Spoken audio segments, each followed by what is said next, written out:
Hi everyone, my name is Panayota and I work at the Emphasis Center. Today in this interview, as part of the COVE project InvestTech, we're going to investigate the topic of ICT and sustainability further.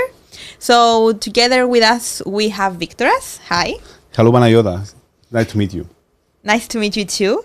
Can you please start by sharing some personal information about you, like your name, your role, and also your expertise in ATI or in any other related field? Yeah, of course. So my name is Victor Palligaras, as Panayota mentioned, and I'm working in the ESG sector, where lots of very many different technologies are integrated together in order to produce sustainability information. Either these are advanced technology information systems or just basic ICT tools.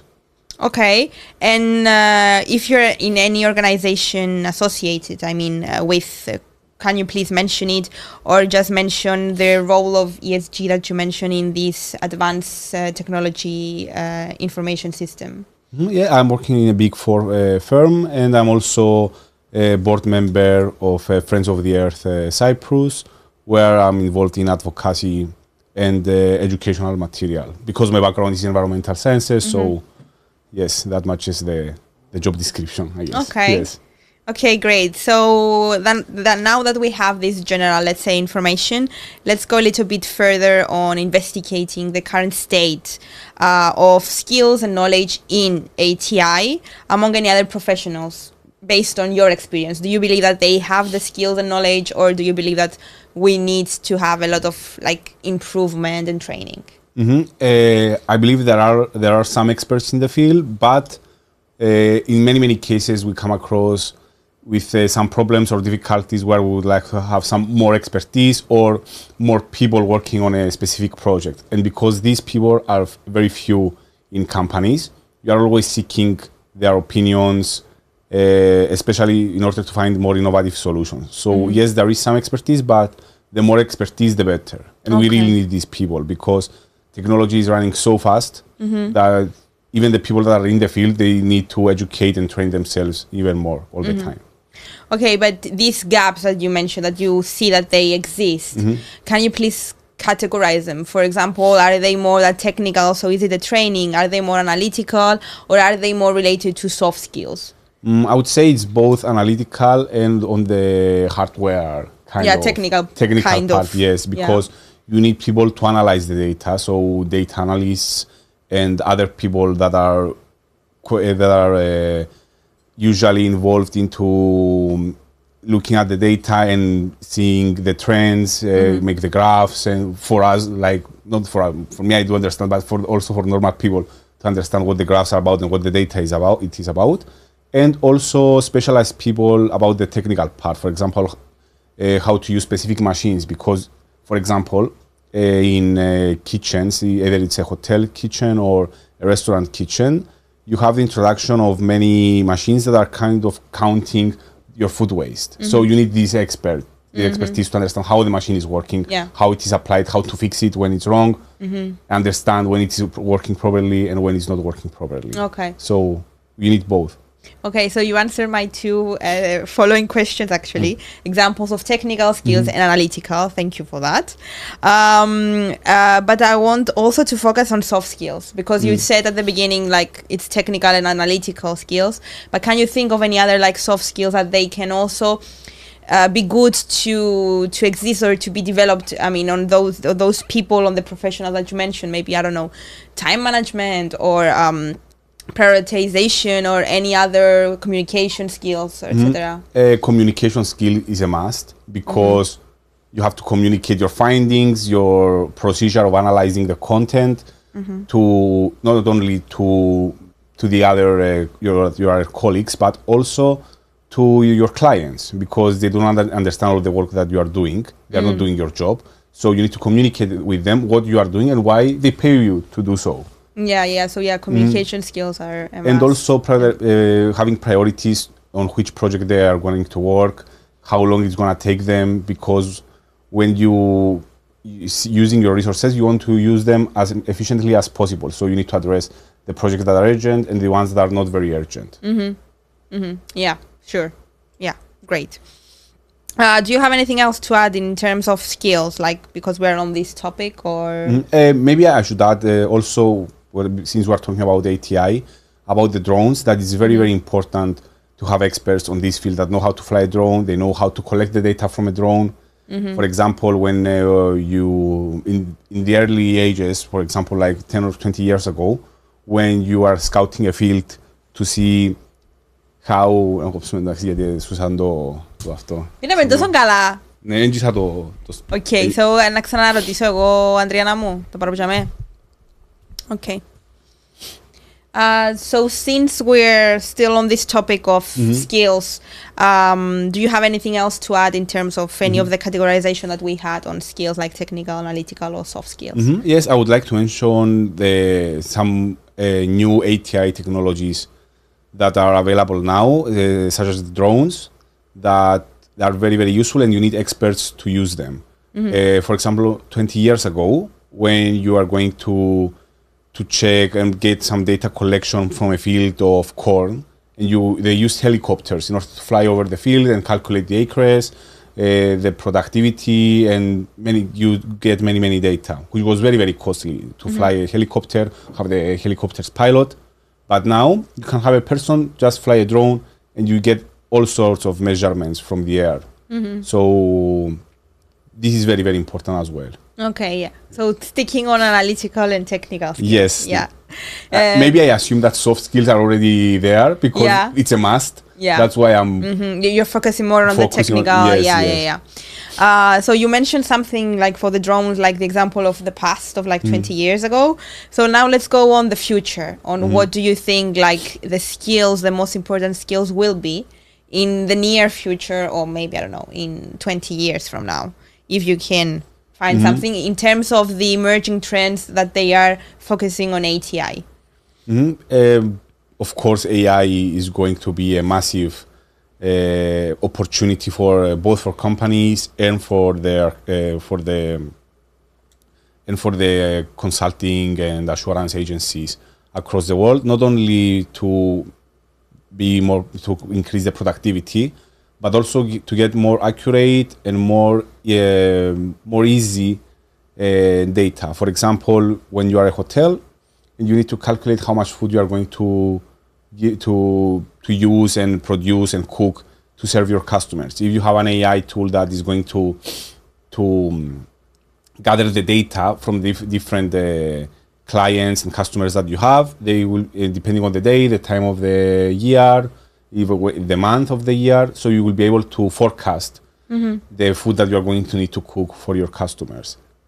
So this comes with an environmental opportunity to reduce food waste. If you will be able to produce as much food that you are going to serve, then you have much less food waste. Also with the electricity production, if you are an electricity authority or a company that it is involved into the electricity sector, you can use AI to forecast how much need for electricity is going to be each day. So you can turn off your generators, use more renewable energy, also use weather forecasting to incorporate it into to your measures. So AI, I believe it's the most... AI. Yes, of course, it's for everything. Yeah. Not just for this. Yeah. So how do you see the role of certification and compliance knowledge evolving in this field? I mean, even if we take the AI part, how do you feel like... Do you see that there is a role in terms of having a certificate or something on studies on AI? Okay, not just on AI, but in general, there is a need for certification and also making sure that data that is collected properly. For example, you have two companies that are measuring, since we are talking about waste, let's use waste as an example. They are measuring the amount of waste that they are producing. If one company has different methodology and a different IT tool to measure the waste from another one, then if these are not certified and they are not under a specific law, that they are both measuring the exact same thing. For example, one of the machines might be not measuring glass because it's not working properly on glass. So you get two different results. Then this is not fair for the company. So that's why you need certification, that the technology that is used is compliant with the legislations and it's used properly. then, I mean, I think you mentioned some parts of the next question. I'm just trying to summarize everything. You mentioned that like different fields, so then you mentioned different skills that they can be linked to that. So do you believe that they are unique skills required for specific industries, for example, in finance or in healthcare or in the government, that they actually use ATI?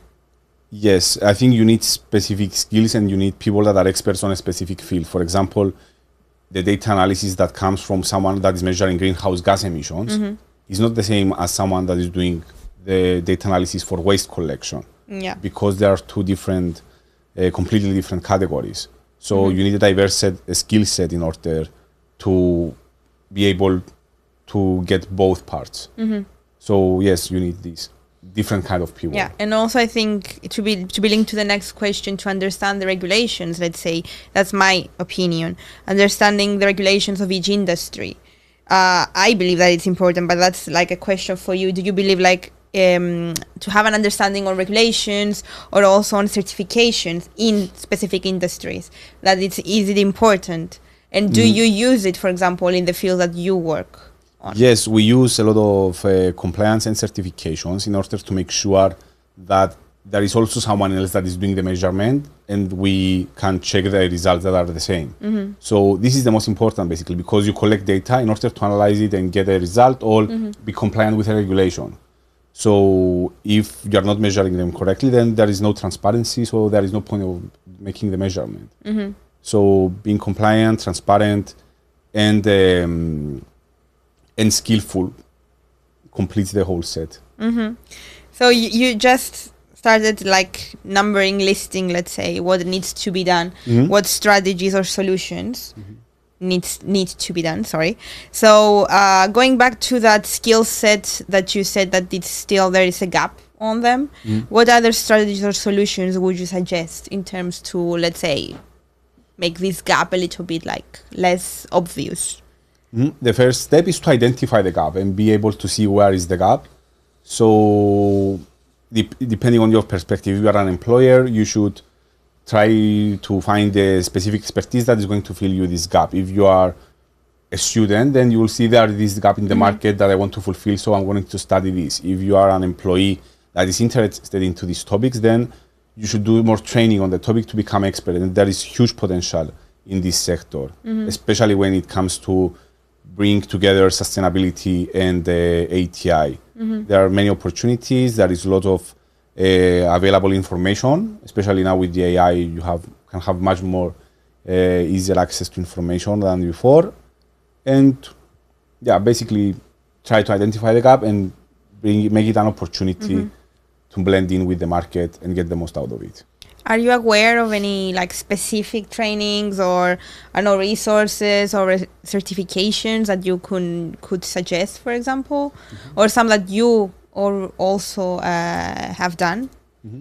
There are many European funded projects that are responsible for adult education, young people education, and also school education, that they provide a lot of material that is collected by experts who know a lot of stuff and they want to share them. So yeah, be in touch with organizations like yours that are engaged into these projects and follow their trainings, the educational material that comes after the projects, and it should be fine, I think.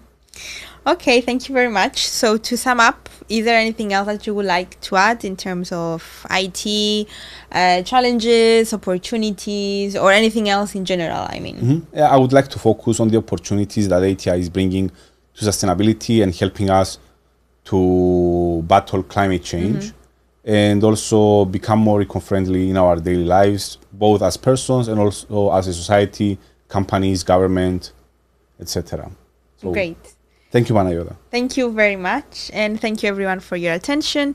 For more information about the project, feel free to visit our website and social media, and thank you very much once again.